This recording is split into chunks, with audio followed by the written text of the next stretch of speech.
humour with serious political discussion. In your opinion, what is the role of comedy and satire in shaping political views? How do you prevent this from possibly undermining the gravity of the issues you're trying to address? I feel like there's a time and space for it, right? I'll crack a couple jokes here and there, but obviously if I'm going to be talking about some like very serious things that are happening, you know, I try to limit the ways in which I quip. But I think comedy is a very important tool in helping people understand the world. Good comedy, specifically comedy that punches up, exposes the idiocy of normal existence, and has the capacity to undermine pre-existing social hierarchies that we take for granted. So I value it quite a bit, but you know, there's a time and place for it. I think that there are certain things that I guess the higher the stakes get, the trickier it gets to be able to truly find humor in otherwise very humorless situations.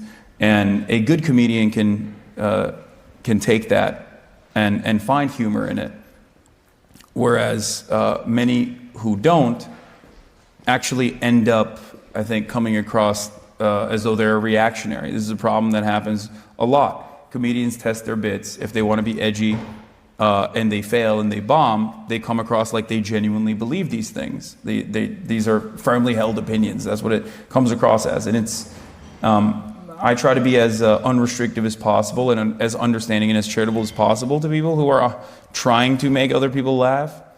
But having said that, I think it's both a very important tool and maybe sometimes something that has no place in certain subject matter.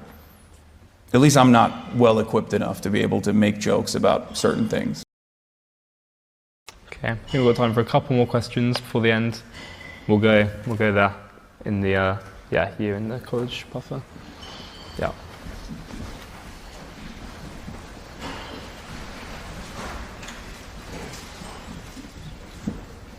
Hello. I'd like to ask you about your inconsistencies when it comes to Russia and Ukraine compared to your takes on Israel-Palestine.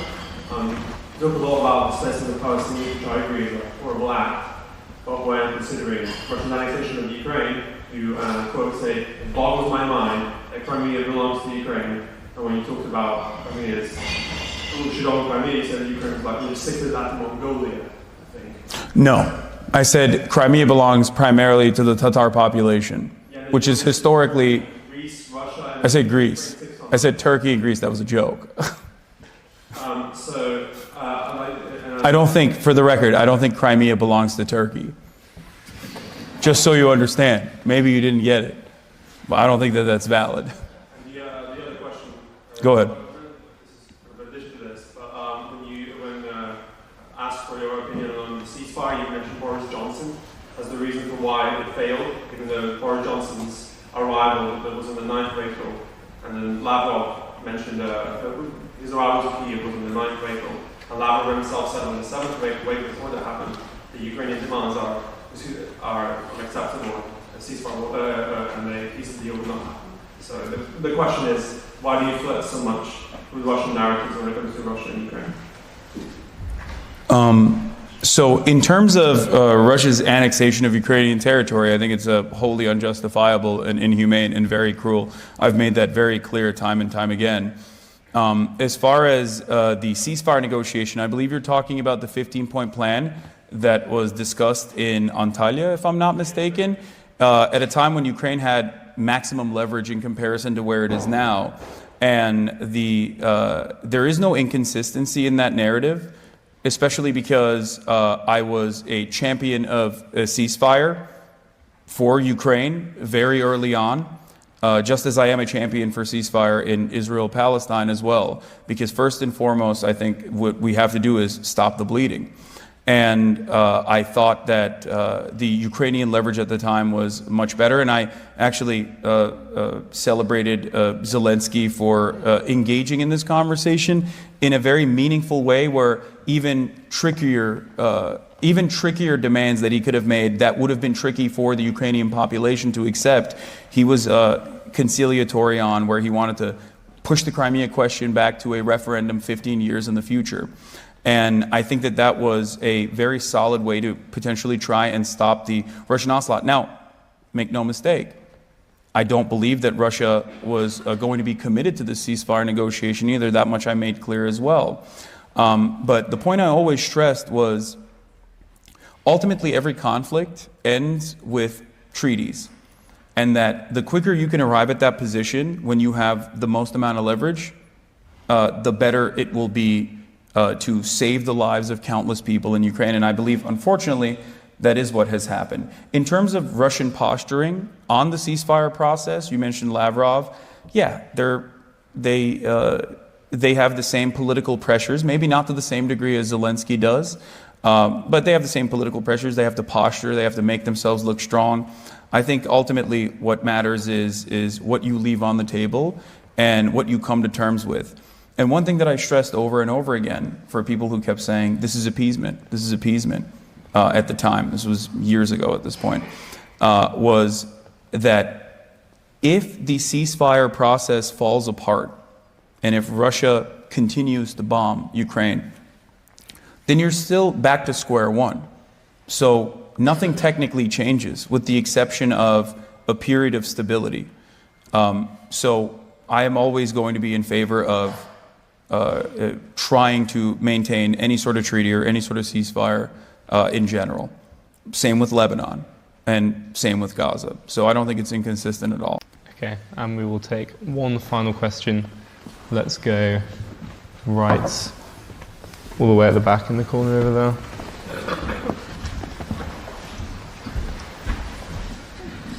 Thank you. You claim to be anti-establishment and say we need left-wing populism. So why have you not only criticised but colluded with the establishment on several occasions to denigrate existing left-wing populist movements like Galloway and the Workers' Party and Jackson Hinkle, Hasan and the American Communist Party, which is new?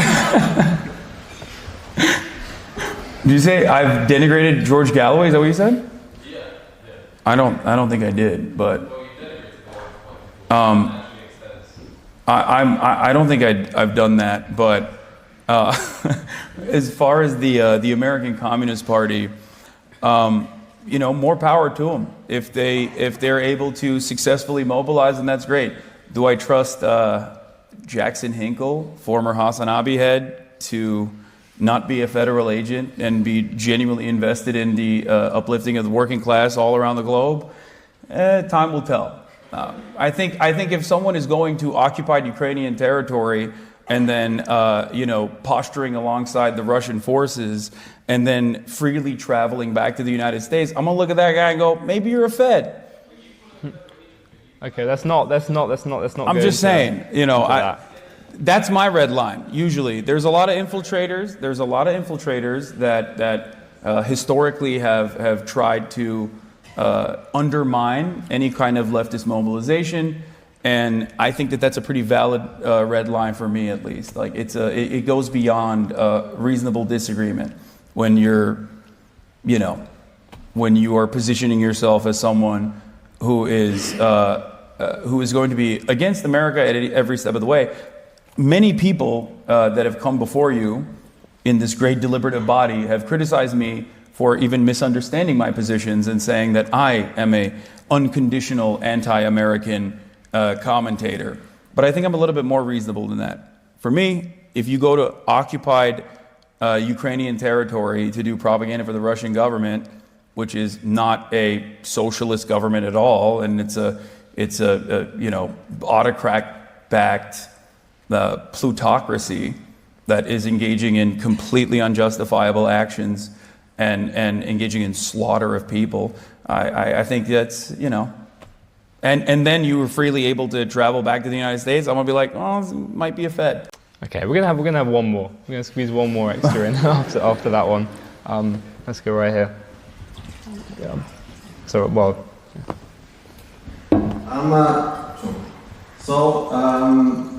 Talking about all these different issues, I want to head to another issue which I find particularly interesting. You're widely considered champagne socialists across both aisles. And I saw that you were traveling here on first class when you came to the UK.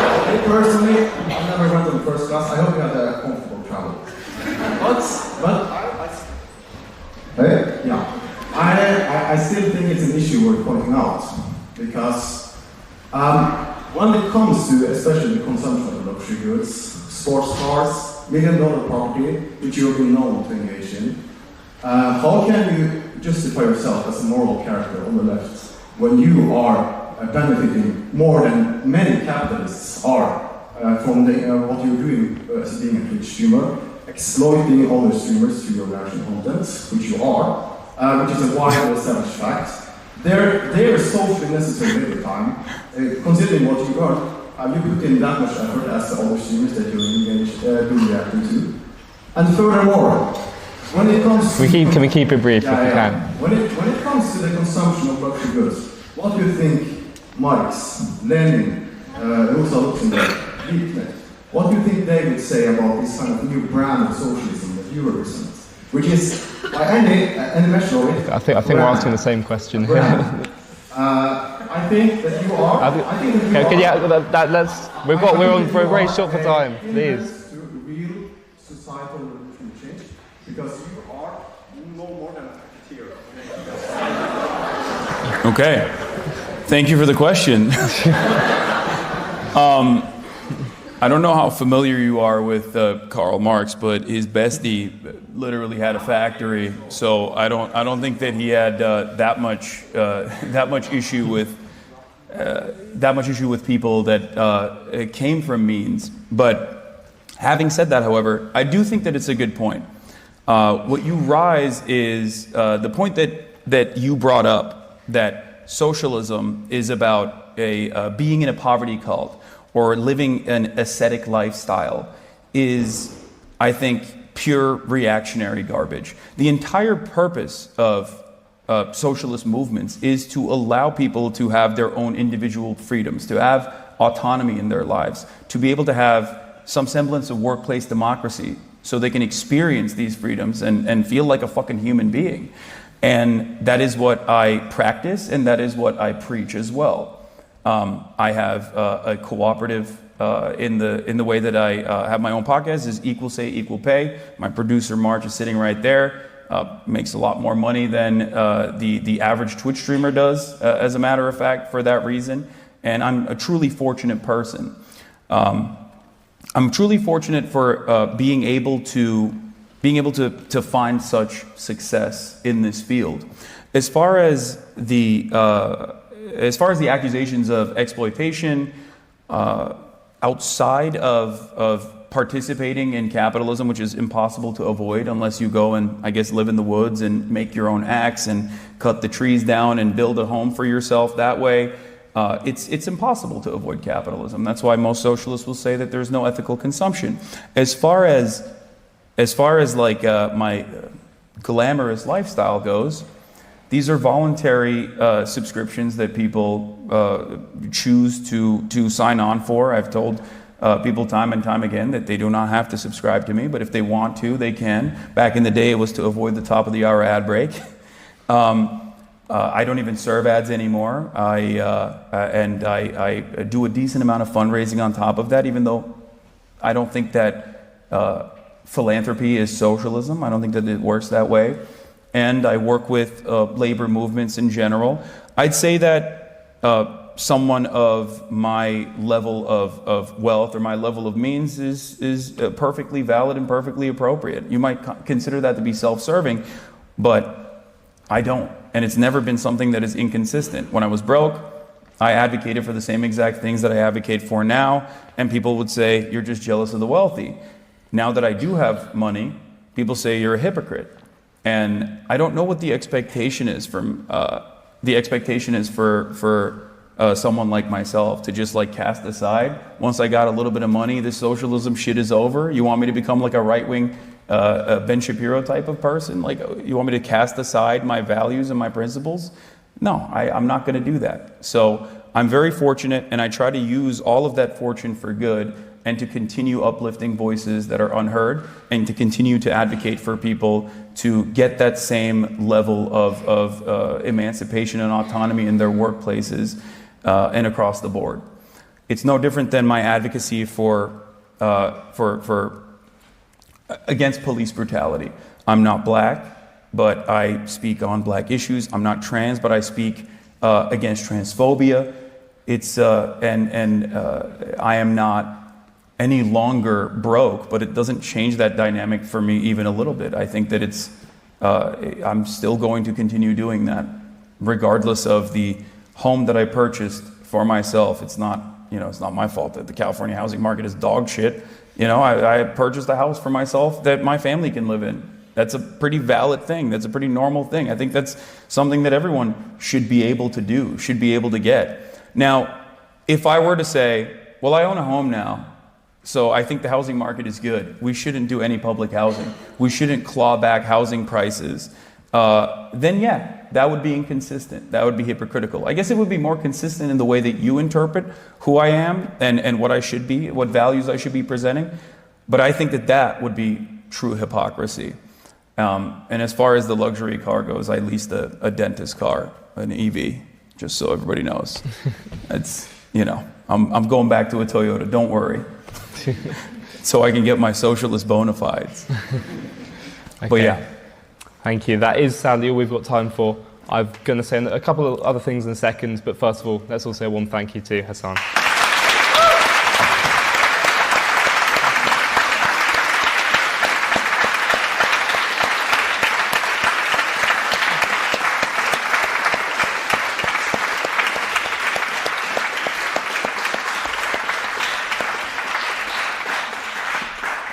So for those of you in the room, tomorrow we will have our final debate of term on the motion, this House believes the West is hypocritical towards China.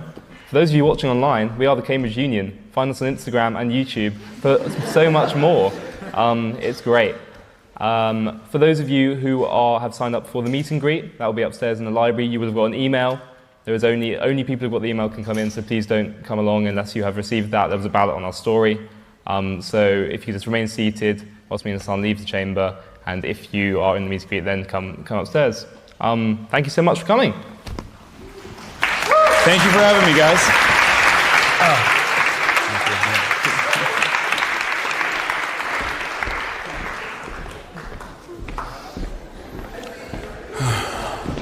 I will join you shortly, yeah? Okay. Yeah. Should I take this mic off? We can do it upstairs, that's all good. Okay. So if you want to, we can just go back to the room before, take a minute whilst they set up everything for the meet and greet, and then... How'd that go? Is that good? I thought it was really good. Expected? Yeah, I mean, there was lots of challenging questions, as I suppose we could have... Oh no, that's nowhere fun. near as bad as I thought it was going to be. Oh yeah. I'm so sorry, Hasan. Mind if I take a second? Because Yes. I didn't get through a ballot Mind to if the meet and greet, but would you mind signing a book for me? Yeah, of course. Thanks so much, man. Thank you very much. I'll get You try the to pen go aside. And much appreciated for your advocacy. Oh, hell yeah! Thank you for watching. Yeah, No, I also probably have a question. Galatasaray or Beşiktaş? Oh my God, my dad would kill me. We're a Fenerbahçe family. All right. Okay. Nice to meet you, man. Thanks, Thank you. man. I'm Carol, by the way. You're Carol? a student here. Yeah. Nice to meet you. What's going on, man? I've got a quick question. Well, first of all, thanks for coming around. Oh, of course. Second of all, do you feel that, like, as your platform grows, this manner in which you have to communicate your topics and what topics you choose changes? And how does that go along with, like, the evolution and growth of platforms like Twitch going forward? No, I mean, it might be the case for other people, but no, I've maintained the same exact positions and have the same fire and same heat for it for years now.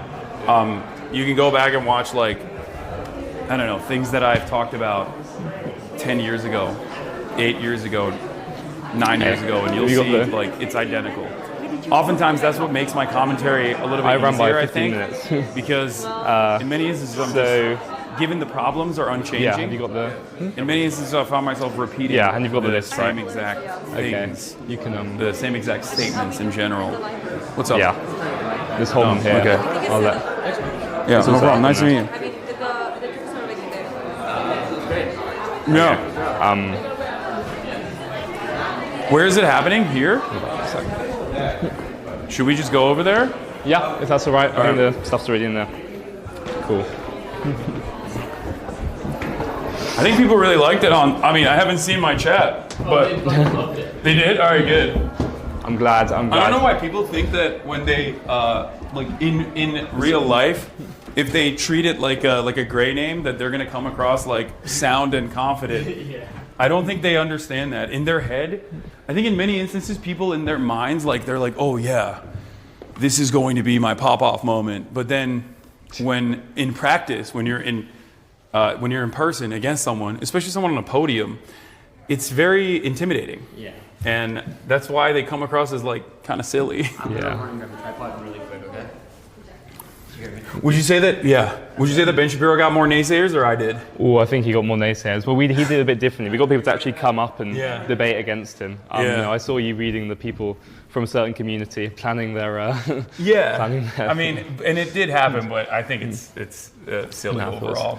No, I don't know why they thought it would go down differently No, I thought than it actually did. I thought it went down well. There were a good balance Yeah. of people.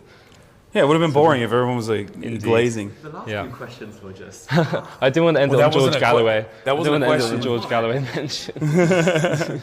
Although I actually have a no, question though. What's up? Why do you think so many former Young Turks end up joining the right after a while? Oh my God, I don't know. If only I knew. Trust me. It's become a breeding ground for the Jimmy Dores of the world. And Yeah. I think. Yeah, I think people.